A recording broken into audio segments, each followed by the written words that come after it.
Hi there, folks. I'm Tom from Cocker and Carr Estate Agent. Appreciate your time with this video. What we wanted to do is just trying to give some value out there for people that are either on the market, thinking of moving, and just making sure that people are educated on what's happening in the Sheffield housing market. A lot of clients I'm speaking to, one of the main things is we obviously take a lot of the information on the housing market from national media, whether it's papers, whether it's websites, but the English housing market is incredibly regional. There's different things going on down in the south that are happening that aren't happening in the north, but overall, it's that the north is outperforming the rest of the country. So it was just making sure that people are educated and have good information in terms of what's happening in the housing market. Here, we're focusing on the postcodes of S10 and S11. If you are wanting any information about any other areas of Sheffield, then please get in contact with me. We've got my contact details at the end, and we're more than happy to help wherever we can. So what we've got here is we've got looking at the properties for sale, new listings, and sale agreed. The main thing I'm probably going to be comparing it to is that 6-year average, just because you get a better idea. Because the reason why I've probably gone 6 years back is we want to have a look at the world before COVID came into our lives a little bit as well. So first things, properties for sale is significantly higher against the average. Essentially, buyers, even in busy postcodes like S11 and S10, other areas are the same, but buyers have got more choice. I think it might be a common thing that I hear from people is they might say, "Oh, I don't think the housing market is very good. I'm seeing property reduction, properties on the market," and essentially there are buyers out there, but there is more choice probably than they've ever had. It is significantly above that 6-year average. And like if you compare that to the reason why we got Q1 2022 in there, that was still that crazy COVID market. It was before Liz Truss and Kwasi Kwarteng had destroyed everything. And you can just see that compared to that, 240 properties in that quarter, that's because everything that was coming on was just selling straight away. There was nothing left. So more choice out there. When we look at the new listings, the figures are good. There's more properties coming on the market than the average as well. That's probably that there's just a bit more confidence in the market in Q1, especially compared to maybe the end of last year, or sort of Q3 and 4 last year when we were dealing with higher interest rates. Essentially, the higher the interest rate is, the less confidence there is in the market. So there's more properties coming on. And probably the interesting figure is the sales agreed. It is higher than Q1 of 2023, and it's it's the same as the 6-year average. But when we look at the properties for sale and the properties going on the market, it's not as high as it should be.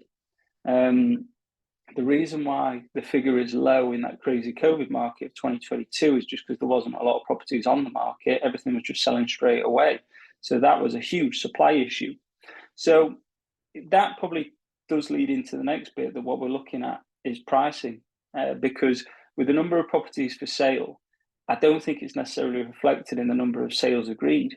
And I'm consistently seeing properties on the market, not at figures that will sell. Sometimes I think it's probably poor advice from other agents, and maybe they're winning the instructions because they're one of the ones that have told them the highest asking price as well. When there is choice on the market with any product, regardless of whether it's a house or anything you're selling, you need to make sure that your property is getting attention. And that's a combination of the marketing photos. It's a combination of the asking price. Is there a floor plan for your property? Is your estate agent doing videography as well? But obviously the crucial bits is probably the asking price and then the marketing material that you're putting together. So as we go on to the next bit of data that we're looking at, if we look at price reductions for Q1 compared to the 6-year average, it's higher, significantly even. So essentially what we're seeing is that there's more price reductions happening across the market in S10 and S11. And that's probably, it's come down ever so slightly from previous quarters. But if you look at it compared to Q4 last year, I think there is an element that either estate agents are realising the market a bit more, and then also probably vendors' expectations of what their house is going to go on the market for are becoming a bit more realistic, but they've still got further to go. And the whole job of your marketing price is to get people through the door. I mean, at the moment, currently, our average sale price on the sales that we've agreed is just over 4% above the asking price. So if I was marketing my house tomorrow, within reason, I won't be bothered about what it goes on the market for. I'm more bothered about what it sells at. rather than the marketing price. So we're seeing more price reductions because overall there's still quite a few agents that are overpricing things when they're going on the market. And that probably ties into the withdrawals. That because maybe estate agents have overpromised and underdelivered, that's rocked the faith of the person selling the house, and so maybe they think, actually, let's take it off the market. Let's not bother. We'll wait a year or two and see if the market corrects. Within reason, the market doesn't need to correct. The market is there. The way we describe it to our clients is this is a good market, but it's a price-sensitive market. Compared to that COVID market in 2022, back then, you probably could overprice a house and you'll get away with it. Whereas now, even a really good house, if it's on at the wrong price, you won't get any attention. As a general rule of thumb, and this even goes for our properties, I tend to believe that once a property's been on the market 6 weeks, if there's no offers, that's the market telling you that the price is wrong. My history in the industry goes back a long time. I do vaguely remember the days before Rightmove and mobile phones with the Sheffield, the property guide and the Telegraph. And you won't worry about a property until maybe it's been on the market 3 months, 6 months. Whereas now, because of mobile phones and websites like Rightmove, if you've not booked a viewing in the first week or two, that's probably the first red flag telling you that your price is wrong. Equally, you might have a look at it. You could still go and get better photography. So it is kind of looking at the whole package, not just the marketing price, although that plays a crucial point. So yeah, it's just wanting to get some information, trying to reassure people that the market is good, but it is price sensitive. If there's ever any information that you're wanting that we've not covered in this video, please get in touch. There is some information.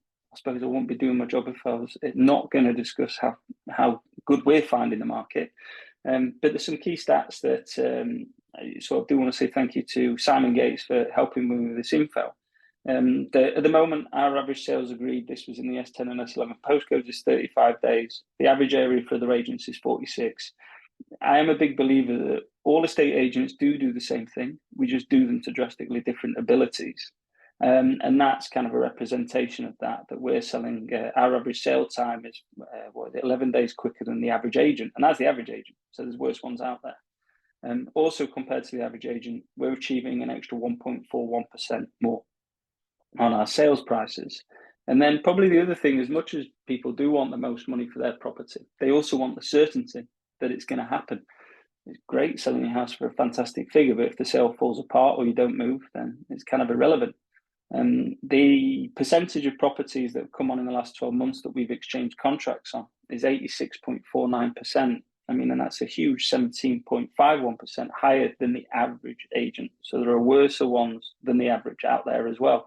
But we're already beating the average agent by a country mile.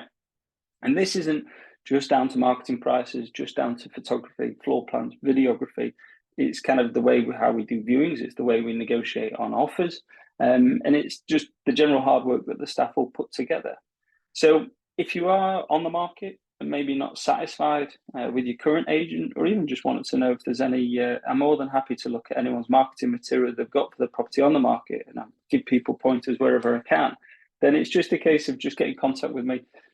Got my email on there, mobile phone number. I'm more than happy to put out there.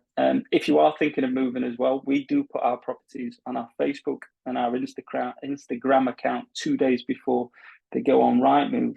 And there's our usernames on there as well. So by all means, give us a follow, give us a like. But yeah, any questions, get in touch. But I really appreciate you watching this video. The aim is that we'll be sending another one out in a month's time. But if there's definitely information you want, please get in touch. Thank you.